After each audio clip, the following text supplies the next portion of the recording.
Okay, it's 2 minutes after 1. We will go ahead and get started. Welcome everyone to the MHPN Michigan Historic Preservation Network June webinar. My name is Xiaohan Bao Smith. I'm the property manager. I'm sorry, my title has recently changed, so I'm still getting used to it. I'm the project manager of the organization. And I'm very, very excited today about our program. The topic is Hauling in the Net, the creation and conservation of Zoltan Sepeshy's WPA mural on Beaver Island. Before we get started, I would like to go over a few items. If you have any questions, please type them into the Q&A box as you think of them. All the questions will be answered at the end. And all the resources discussed during the webinar will be sent through the chat box. Both the Q&A box and the chat box are located at the bottom of your Zoom screen. If you don't see them, please wiggle your mouse. And please participate in the survey after the webinar concludes.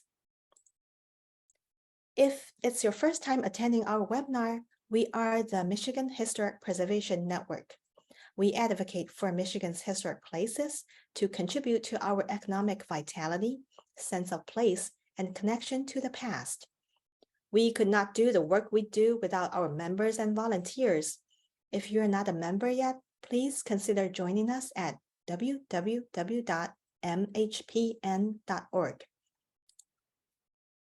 This webinar series is supported in part by an award from the Michigan Arts and Culture Council. And it is my great pleasure today to introduce you our speakers. We will first hear from Greg Wittkopp, the director of Cranbrook Art Museum. So after Greg's presentation, we will hear from Lori Taylor-Blitz, the executive director of the Beaver Island Historical Society. And Lori is standing in front of the mural, so that's really great. We get to see it today. And I'm going to introduce our first speaker, Greg. For more than 3 decades, Greg has been shaping and stewarding Cranbrook's collection, first as a curator, then as a director of Cranbrook's Art Museum, and now as a founding director of Cranbrook Center for Collections and Research. Major projects at the museum include restoring Saranen House, overseeing the restoration of Elio Saranen-designed galleries, and the creation of the state-of-the-art collections wing, a $22 million project completed in 2011, and the acquisition of the Cranbrooks of the Frank Lloyd Wright designed Smith House. His research and publications have focused on Cranbrook and its artists and include Saranen House and Garden, a total work of art, and an essay in the exhibition catalog Paul Evans, Crossing Boundaries and Crafting Modernism.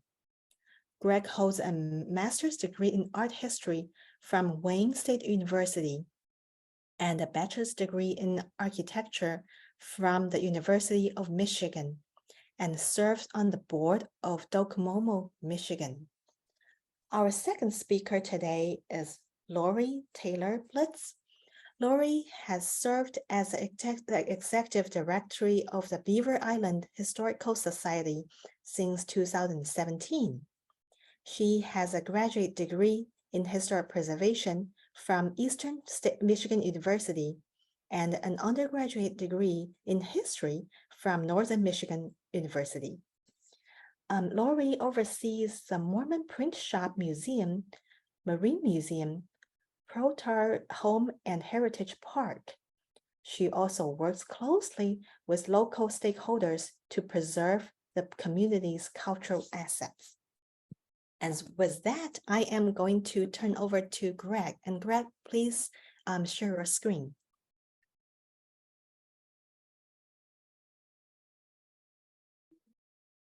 All right. Did the screen sharing work okay? It's not showing up yet. Could you? All right, let me try again. How's that? Perfect. All right, very good.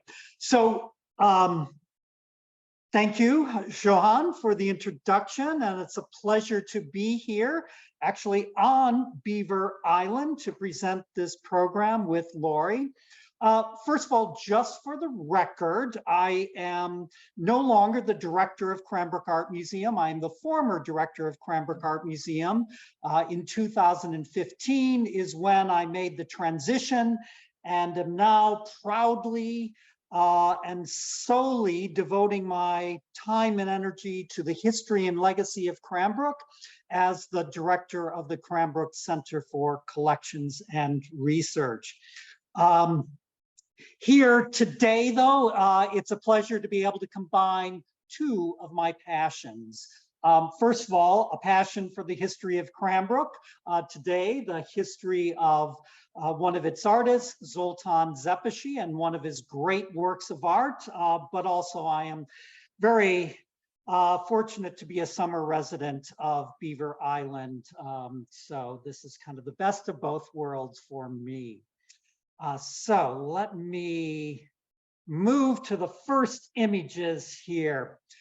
So simply put, Zoltan Sepeshy was one of America's most significant artists of the mid-20th century. An artist recognized for his mastery of technique and his scenes of everyday life in the Midwest. Based at Cranbrook in Bloomfield Hills, Michigan, from 1931 to 1966, he established a career not only as an artist, but also as an educator and administrator. His works were exhibited regularly in galleries in New York, and during his long career, he had at least 36 solo exhibitions. His many awards include first prize at the Carnegie Institute exhibition in 1947 and the Morse Gold Medal presented by the National Academy of Design in New York in 1952. On the screen are two of my personal favorite works of his. On the left, Sunday Afternoon, The Family from 1944 really exemplifies his work as part of the American scene movement, as a master of figurative paintings.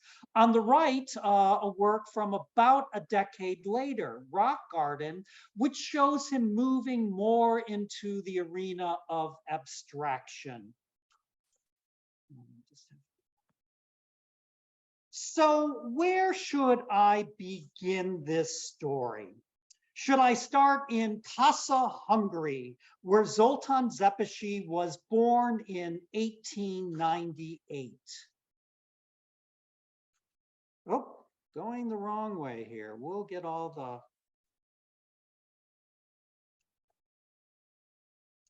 What about Budapest, where Sepeshy received master's degrees in both art and education?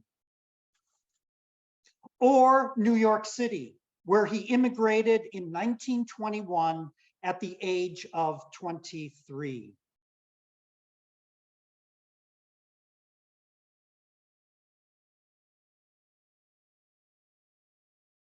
Or maybe Detroit, where he soon settled and lived with an uncle while he worked for an outdoor sign company. And on the right of all these dual image screens here, I am showing you related works from the career of Zoltan Sepeshy. Or perhaps we should venture out west with him to New Mexico, where he was briefly part of the group of painters associated with the Taos Society of Artists. Or even back in Detroit, where he drew architectural perspectives in the mid-1920s for the architect Albert Kahn and met the Finnish architect Elil Saarinen, who was working at Cranbrook. And of course, on the left, you see one of Albert Kahn's great works of architecture in Detroit, the Fisher Building. Or better yet, at the Detroit Society of Arts and Crafts in 1926, where his teaching career began and where he met the society's co-founder, the publisher of the Detroit News, and the founder of Cranbrook, George Booth.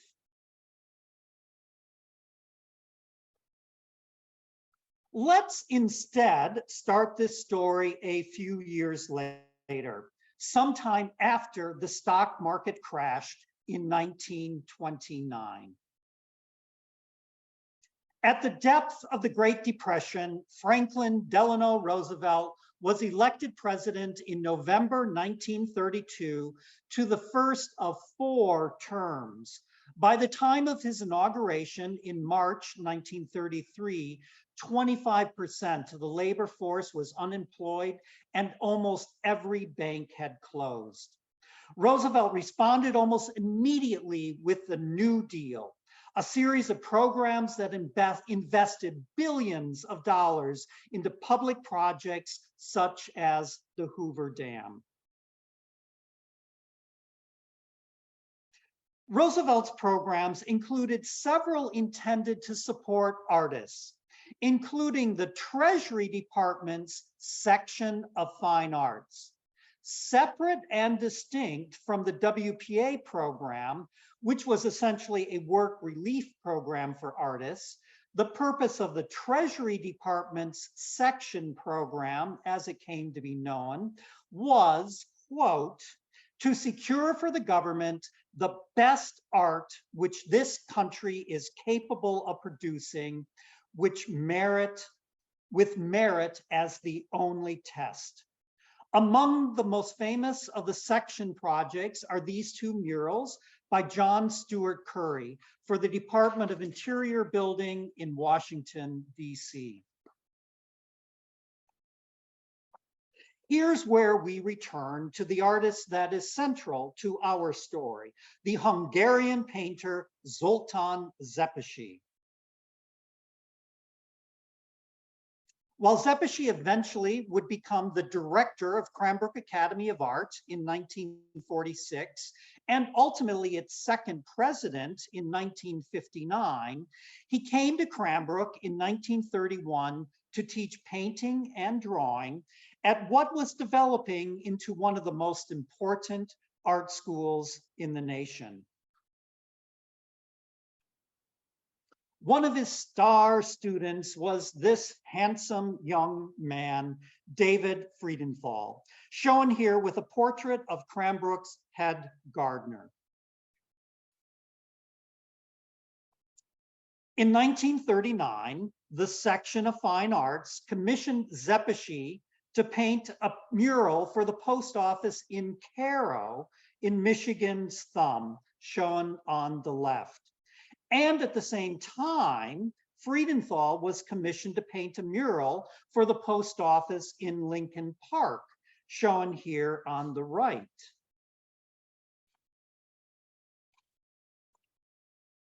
At some point, Sepeshy, no doubt, looked at a map, calculated the distances, and decided this was not going to work.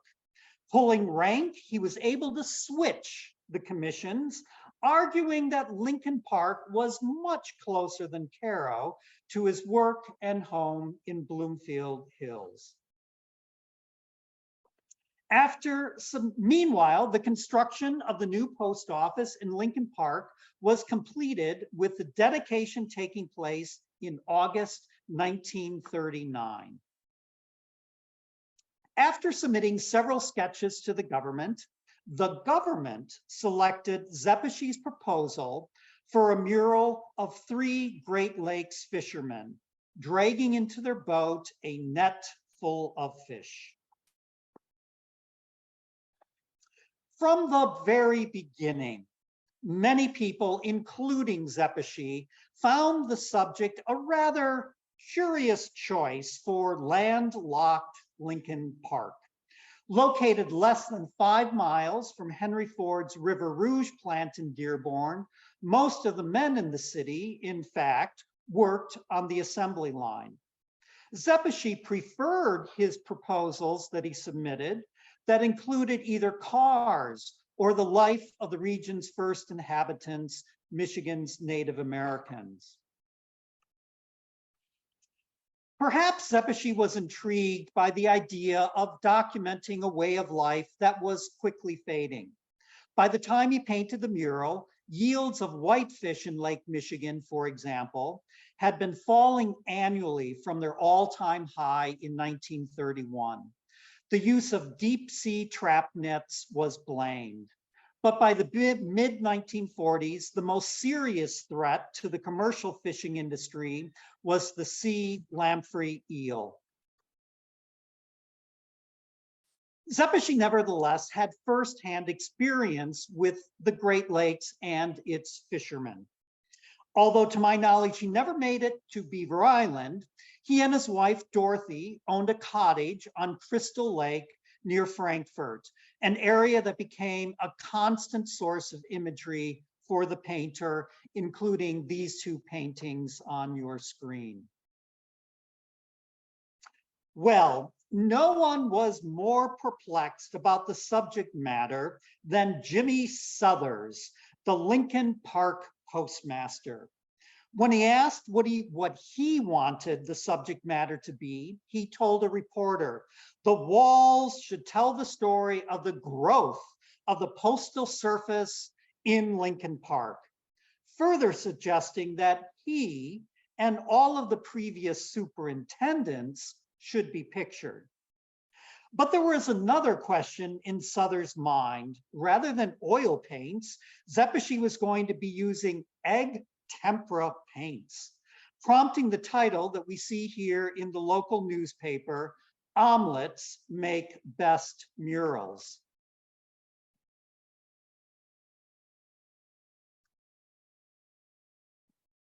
While egg emulsion paints have been used for centuries, if not longer, they are best known for their use by European artists during the Renaissance era. Sepeshy admired this particular painting in the collection of the Toledo Museum of Art for the artist's subtle modeling, uniquely permitted by egg tempera paints. Sepeshy, in fact, was one of the artists that revived egg tempera painting in the 20th century, literally writing the book on the technique in 1946.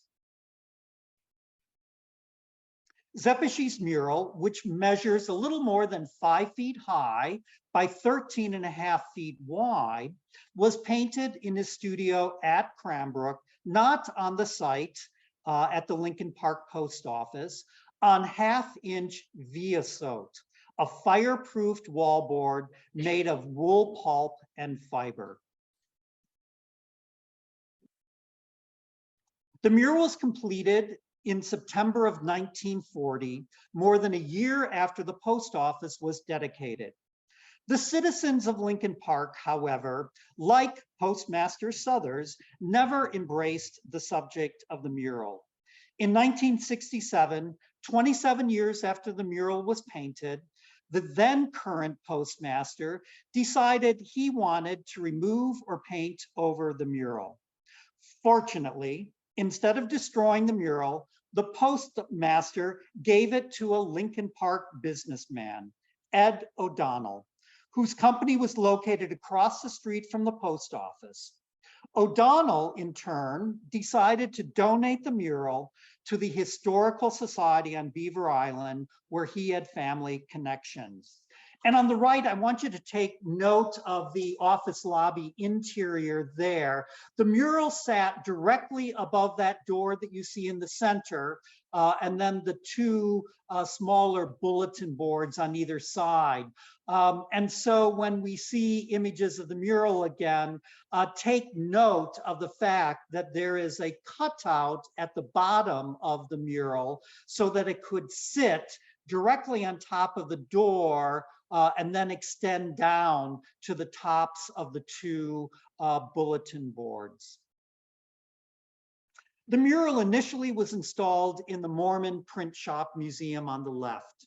A decade or so later, after the Marine Museum opened in the 1970s, the mural was moved to the lower level of the island's second museum, a former net shed, it should be noted. The mural remained in the Marine Museum until Labor Day of 2019, just a few months before the pandemic hit. In preparation for its new home on the island, in a climate-controlled addition to the Mormon Print Shop Museum, the Beaver Island Historical Society decided to ship the mural to Detroit for restoration. I got involved in the project as a summer resident on the island and a volunteer at the Beaver Island Historical Society. I helped advise Museum Director Lori Taylor-Blitz on possible conservators and connected her with a professional art handler that could deinstall, pack, and transport the mural. Working with Mark Baker, who had been head preparator at Cranbrook Art Museum, the mural was deinstalled in 2 sections and wrapped. Then packed in 2 crates, one of which you see on the left, and loaded into a van, and ultimately shipped to Charlevoix on the mainland inside the van, which was inside the Emerald Isle Ferry.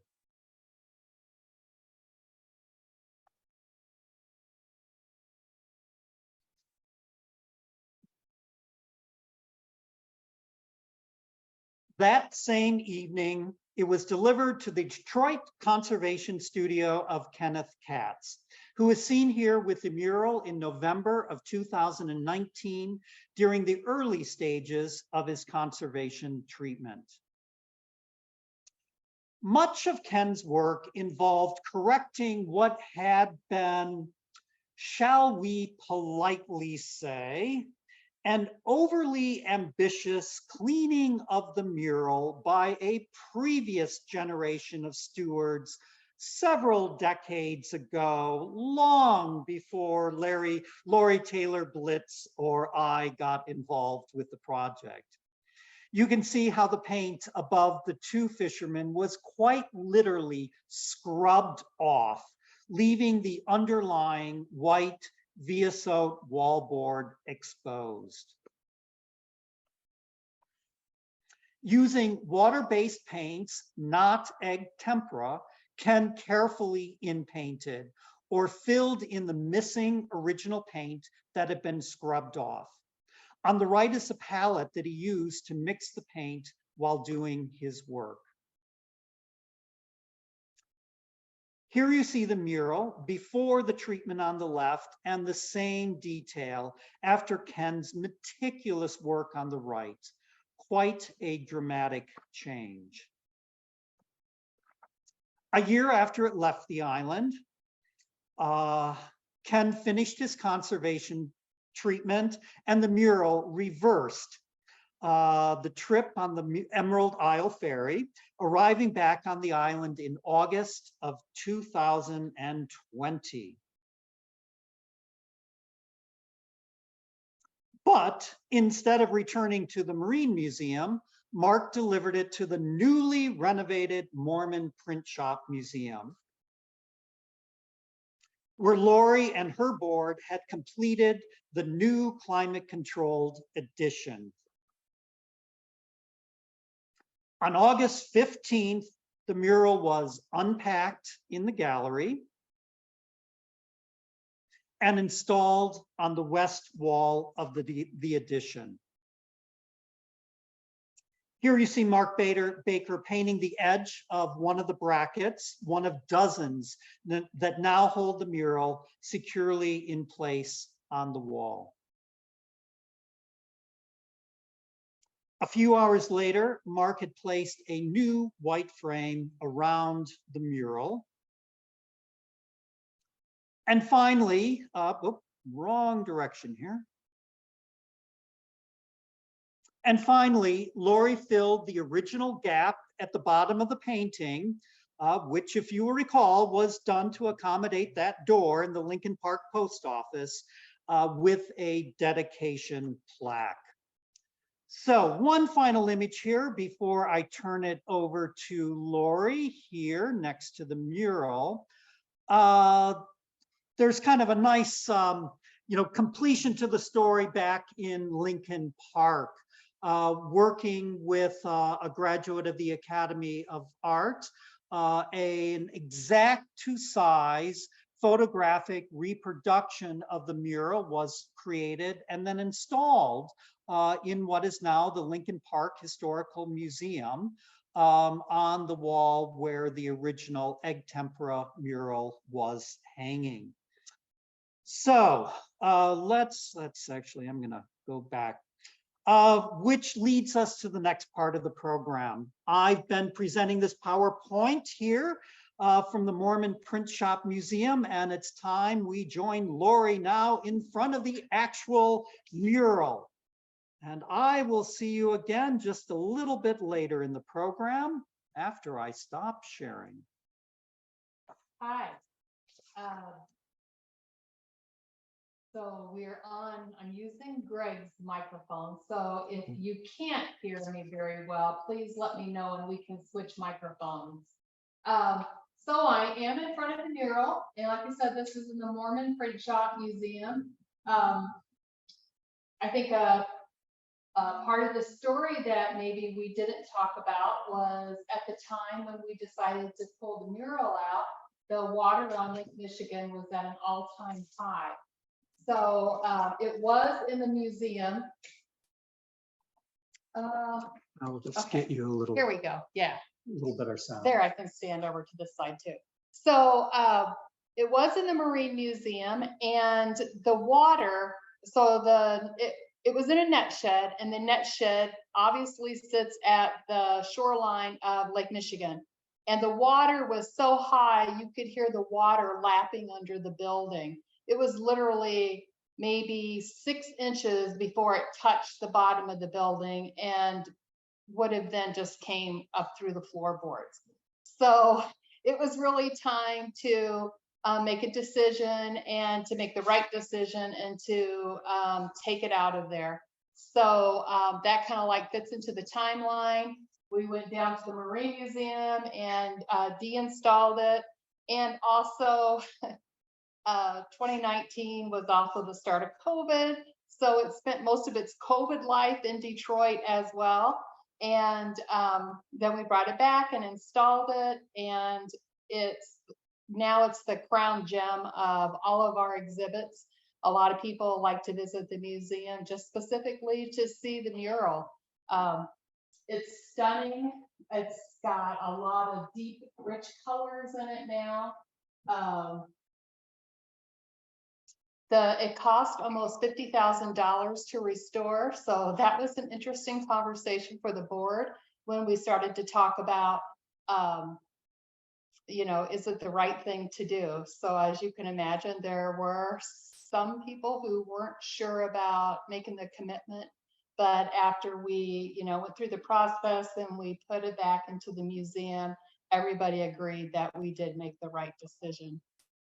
So a little bit more about the Print Shop Museum. So right now we're in the new part, which has this mural, obviously is front and center, but we also have a collection of Irish immigrants on this wall over here. You can kind of see. And there is a picture up there of one of the O'Donnells who, can you remember which one it is, Greg? I think yes, the guy with the hat. So it was one of his descendants that actually helped to bring the mural to Beaver Island. And as I say that, it makes me think, Greg, I'd like to thank you again so much for helping us with this project. He really, close that warning there, it's bothering me. He really did help to align all the stars, to find the right contacts. And that's actually when I first met Greg, because I was going through old records and I saw an early committee that said Greg was on. I'm like, oh, we're gonna have to hunt this guy down and get some background information, because when I started in 2017, it was very obvious that the mural was in a delicate state. Like he said, it was washed out. I knew just from my own background and training that having it in an environment that wasn't controlled for humidity and heat and cold was not conducive to a mural of such importance. So everything worked out. It's installed here. Like I said, it's in the print shop museum. The front half of the museum is actually the old print shop where James Jesse Strang was on the island, and he printed a newspaper in there. And that's a whole different topic for another webinar, but there's a little bit of strange history on Beaver Island, and it all happened in this building. So I'll see if I can join the image here. Yes. Okay. So this is where we get to do a little bit of mutual backslapping or something. I don't know how many people in the audience have ever been on Beaver Island. Often when I ask questions like that, I'm surprised and I find out that more of you rather than fewer have. But if you have been here, you know that there are some really interesting museums on this island, and they have all really come to life in the last half a decade or so, with Lori as the director of the institution. She's been really a tour de force on this island in terms of being the advocate for preserving this remarkable island's past, the story of the Mormons who lived here, the story of the Irish fishermen, and of course, bringing that story up to date. well, I'll stop. So let's, Johan, we'll turn it back to you to see if any questions have come in, and if not, I also have maybe some more questions that I can ask Lori, or we'll just continue the conversation a little bit more. Yeah, we do have questions. All right, fabulous. Okay, first one, let's see. So other than having Sepeshy's family member in Detroit, was there any other indication of what brought him to Detroit? It was simply that he had a family member in Detroit. I mean, like so many immigrants here in the United States, their ability to even come to the United States was dependent upon having a family member that sponsored them. And so, having a family member in Detroit is what brought him here. It wasn't the Academy of Art. It wasn't Albert Kahn. It wasn't George Booth. Those were all things that he found once he arrived in Detroit. Hey, and next question. Lori, the new climate-controlled exhibition space is lovely, but will you have traveling exhibits too? Well, we do have some exhibits that we do tend to loan out if asked. So if somebody is interested in something I have on display, please call me. Our phone number here is 231-448-2254. I do have a banner set that was created specifically for the mural. And, we do have other exhibits. I'm not sure that they would be specific enough for other areas, but it's worth a conversation. And I think the question might have actually been, do you bring traveling exhibitions to the island? Yes, absolutely I do. So I'm always looking to collaborate with other peers in the industry, and if there are exhibits that somehow overlap a little bit with our historic themes, I am game. So please call me. Oh, and one related question, what are the hours for seeing the mural? Are there, what's your visitation numbers for the season? Well, last season, after I totaled up the numbers, we had about 10,000 people come through for both museums, and then we've got a historic house. So, you know, it's a conglomerate of all of those numbers. And we also maintain the lighthouse at the south end of the island. So we keep a guest book down there, and all of our volunteers, well, let's say the volunteers that live on the south end of the island really do a lot of maintenance and caretaking down there, and, you know, do their best to keep it open for our visitors. It's a huge project. It needs a lot of work, and you know, it's an undercover capital campaign to keep it going. So. Are And you the other part of the question, you know, when is the Mormon Print Shop Museum during the year, and then what are its hours? Yeah, so the Mormon Print Shop officially opens. Well, this year we opened it in May, so it was the first year we really opened up early, but in May we only opened it up like Thursday, Friday, and Saturday.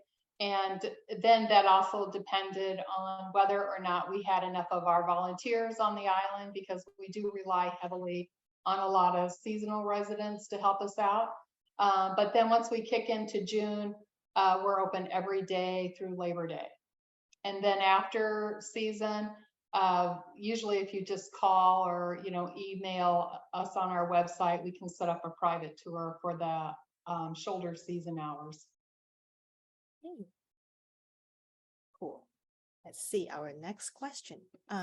Greg, such as in Lincoln Park, were there any other mismatches with the WPA murals and the buildings chosen to house them? You know, I am not an expert on the WPA program in general. There are a few more in the metropolitan Detroit, however. Sepeshy also did some murals in a library in the Dearborn area. I'm not remembering exactly where they are located. But in terms of this mismatch, you know, which led to a mural departing its original location, none come to hand at the moment. You know, but I think all of us here on the island, at least, you know, are feel that this is actually the perfect home for the mural now. The subject matter ties in so closely to the history of the island, and also the stories that Lori and everybody here at the museum tell. Okay. Oh, did the mural suffer any damage during moving from place to place? Not that we are aware of. You know, this VSO wallboard that it's painted on is a kind of unusual surface for a mural like this to have been painted on. I'm not exactly you know, the archival record does not indicate why Sepeshy chose it, but Kenneth Katz, the conservator, has said that it actually turned out to be a good surface for it to have been painted on because it allowed it to breathe a little bit. And so, I mean, you can imagine being in an climate controlled net shed, which did not even have heat in the winter. The mural had been subjected to a lot of changes in temperature, let alone humidity. There is actually no damage at all to the mural from those changes in temperature and humidity. All of the damage is related to, again, what I politely describe as an overly ambitious treatment on the painting decades and decades and decades ago. Okay. Okay, and next question for Lori. what sources did you tap for the funding for the restoration? Well, we got a small grant from Michigan Humanities Council to do some research on the provenance of it and to, reach out and learn about different conservation processes and people who would be available to help. And then we got, a small grant from the Michigan Arts and Culture Council. And then we had an ambitious capital campaign to help raise money. The Sepeshy family, they did donate $5,000 to help towards it. And then we had a couple of other private donors match that. So that's where the money came from. Mm. And how many members, volunteers, and board members do you have? Currently, we've got 10 board members. We're looking to fill a seat. And of our historical society, we've got about 273 active members, I believe. I just printed off a list this morning for somebody to stuff envelopes. So I'm thinking it was 273. Of course, anybody that wants to continue supporting the work here, Yes. go online and become a member. Okay, let's see. Next question. Oh, so is the external lighting that's making the center of the mural looking kind of pale, or is that the painting itself? Well, there is a window that lets in light up above. And I suspect that might be what's doing that a little bit. There are some LED lights, but they don't directly shine onto the mural. They kind of point down. There is though, direct the tallest fisherman there in the middle. It's exaggerated by the camera lighting and all of that. But Sepeshy from the very beginning, there's almost like a little bit of a white halo, if I may call it, around the head of that central fisherman. And in looking at the historical photographs of the mural, including some of those that I showed that were taken in Sepeshy's studio, we know that was intentional. So that as a way of, it almost has this, kind of religious pyramidal composition here with that central figure emphasized with a little bit of a white glow around its head. So that, you're not seeing it the best there on the screen, but to come up here to the island and see it, you would see it really looking exactly as the way Zoltan Sepeshy painted it. Did Sepeshy do any work for Albert Kahn or Albert Kahn Associates? Well, other than I mentioned that at the very beginning, he was an architectural draftsman for Albert Kahn, as a very young person newly arrived in Detroit. After that, I am trying to think if there are any Sepeshy murals or otherwise in Albert Kahn buildings, and I am not thinking of any. I mean, really, after World War II ends, Sepeshy is not doing a great deal of, if any, mural work. That was really something that he was doing during the war. And after that, he is focusing almost exclusively on easel painting. He works in both egg tempera throughout his life, but also more traditional oil painting. He's also the watercolorist as well.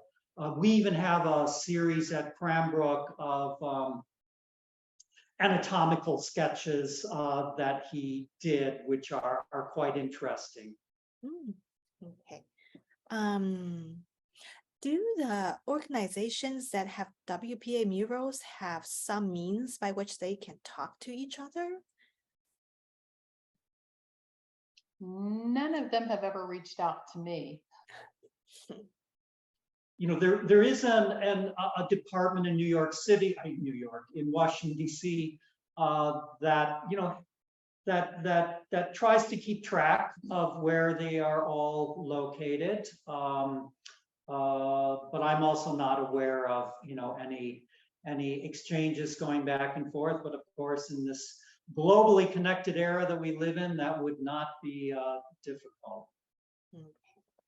Do we know where all the WPA murals are located in Michigan? There is a website. I don't know what the name of the website is, but if you were to Google WPA murals in Michigan, there is a specific website that will tell you where all of them are, and then it links to a bigger network where you can, see where they're at all across the nation. Oh, wow. Yeah, it's a very robust website. I've used it quite a bit myself to just determine where different murals by Cranbrook related artists are located. I should mention that the mural in Carroll, Michigan by David Friedenthal is still extant there. There is another mural in Frankfurt in the post office there, which is still extant. And then there's one in the Upper Peninsula as well. And these are just, there's probably over 100 in the state of Michigan. The ones that I'm just citing are the ones that I've researched because they are people associated with Cranbrook. Okay, and Lori, will you say more about the Beaver Island Museum's collections? Sure, I'd like to. So we've got collections about the Irish history here. So if I back up a little bit and I say there was a Mormon presence in the 1850s, all the way up till 1856. And at that time, the Mormon leader was basically executed. And when he died, a lot of the Irish who had been pushed off the island by him originally, they came back, and then it just started a whole wave of immigration, very similar to how it happens in larger cities. So we've got a huge Irish collection and a huge Irish community here that connects very dearly and deeply to what we do have in here. We've got a women's history exhibit, and we are constantly rotating it out. This year we have an interesting swimsuit on display that looks like a little Navy suit, but it has like culotte bottoms on it.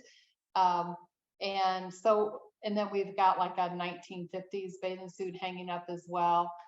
We've got stuff on the natural history here. Beaver Island, just as an isolated island in the Great Lakes, it attracts a lot of rare birds, flora and fauna. So we've got some interpretive signage all about that.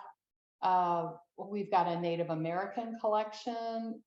We've got stuff on the Mormons. We've got stuff in here about Protar, who was an early healer on the island, and one of our locations is his house. It's a log cabin that's a little ways down on the island, but it's a huge place where people like to go and visit.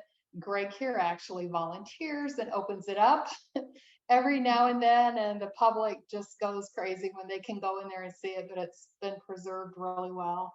And like I said, we do have the Marine Museum, which was a net shed that was built in 1902.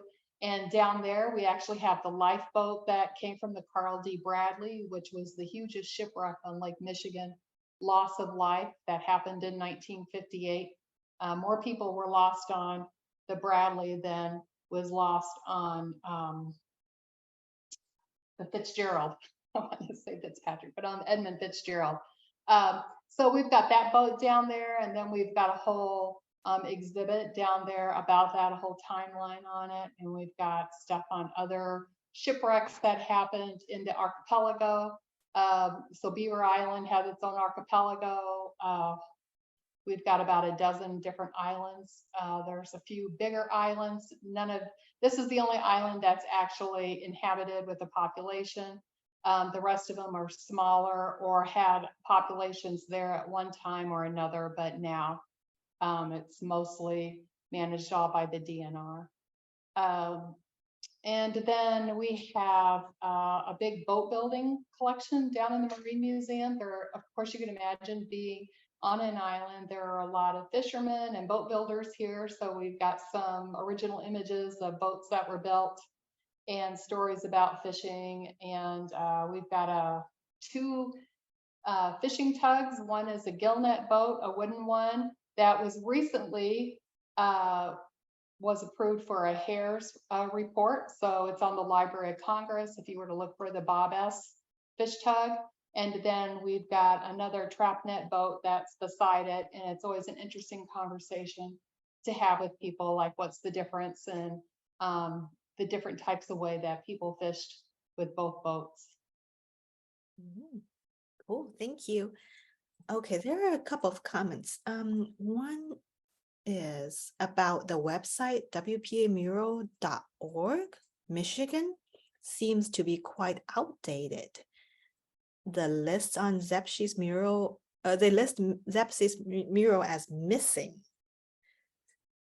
We have been in conversations about that. The Smithsonian, which tracks all of the murals, they do know where it is, but for some reason it's never been updated. Okay. But here it is. It's not missing. It's been here since, you know, the late 1950s, early 60s. Okay.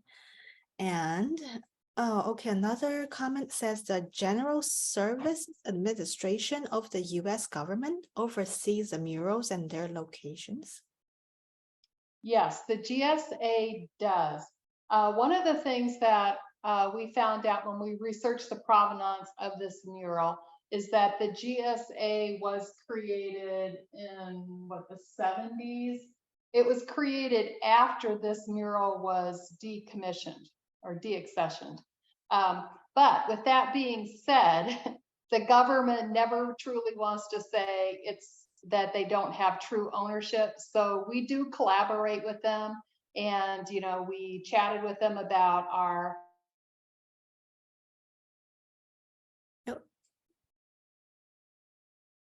Oh, I think we lost the audio. Lori, can you hear me? Yes. Okay, I think we lost audio for a second there. Oh, let me stand We can hear you now. Okay. Yeah, we can hear you now. Okay, I'm sorry. I was gonna say, do you want me to repeat what I said or? Yes, yeah, I think, yeah, if you don't mind, we have some times here, so if you could. Okay, what I had said was the GSA was created by the United States government.